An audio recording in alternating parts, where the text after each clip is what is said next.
We have with us the Executive Governor of Delta State, Senator Ifeanyi Okowa. Good morning, sir.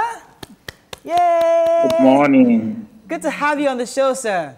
This is your 5th year in office, and you used to be a senator, now a governor. How was that transition? Tell us when you started. For me, my experience, the 4-year experience in the National Assembly did prepare me much better to take over the realms of office. But it was a very difficult time. You recall that in 2015, it was very difficult for all states because of the, we went into a recession. By 2016, the oil prices had gone down and everything appeared to be really difficult. And most of the states were burdened not only with high salaries, but with high debt overhang.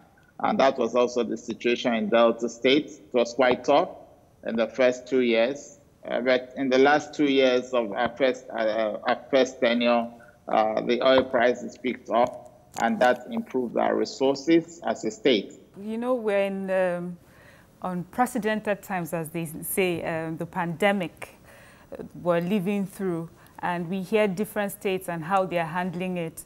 And I would like to know how you've been handling it, especially as it affects the local economy. Okay, first was to ensure that we have put the health facilities in place. We have 4 centers for case management. We have some other isolation centers and holding centers. And then we had to educate our people, which was very key to us.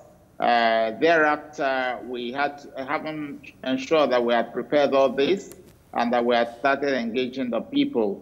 We went into the lockdown phase, which was almost nationwide. On the 1st of April, we went into a lockdown. But after the first 1 month, we went into a second phase of lockdown for 2 weeks, after which we had released our people to go back to their businesses. Schools are still closed. Worship centers are not fully closed, but we have ensured that only very few persons attend the worship centers. The people have gone back to their businesses. The one good thing we did was to ensure that in the first 1 month, even when we were on lockdown, the farmers were allowed to go to their farms, and those who had livestock farms were also allowed to go to their farms, which is very critical because we didn't want to destroy the output from those areas.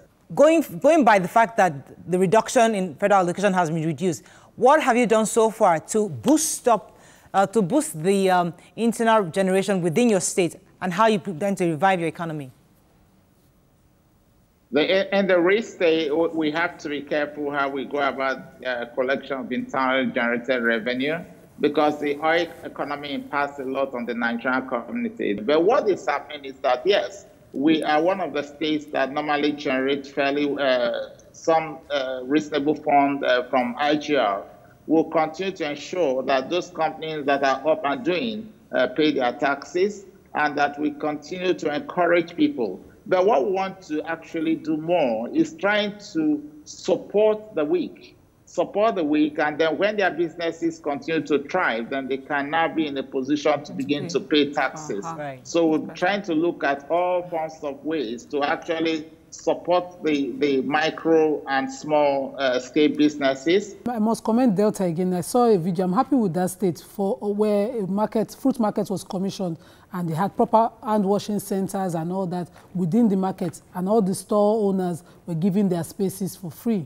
I'd like to know how you plan to replicate this across the state, because we know economy is very important. If essential foods you are encouraged to go back to business, that would create employment for people. Do you plan to replicate such fruits markets and hand washing centers across Delta State in response to COVID again? Yeah, we intend to. In the first instance, this has worked, and I must actually pay a lot of tribute to the Director General of the Capital Territory Development Agency, who was very proactive in her action. Half of those fruit centers commissioned were actually donated by well-meaning Deltans and non-Deltans living in Delta State. A few were constructed by the government. So we intend to scale it, having seen that it is working very, very well, and it's a very decent environment to buy fruits and other food stuff, and it is It's actually very enterprising. Let me ask about militancy. Since you became governor, it has reduced drastically. We've hardly heard in the news about the pipeline bust or militancy in the Niger Delta. What exactly have you done to keep it at that minimal level? We have actually been in good communication with our people. We engaged all stakeholders and ensure that they came to understand the need for us to give peace a chance.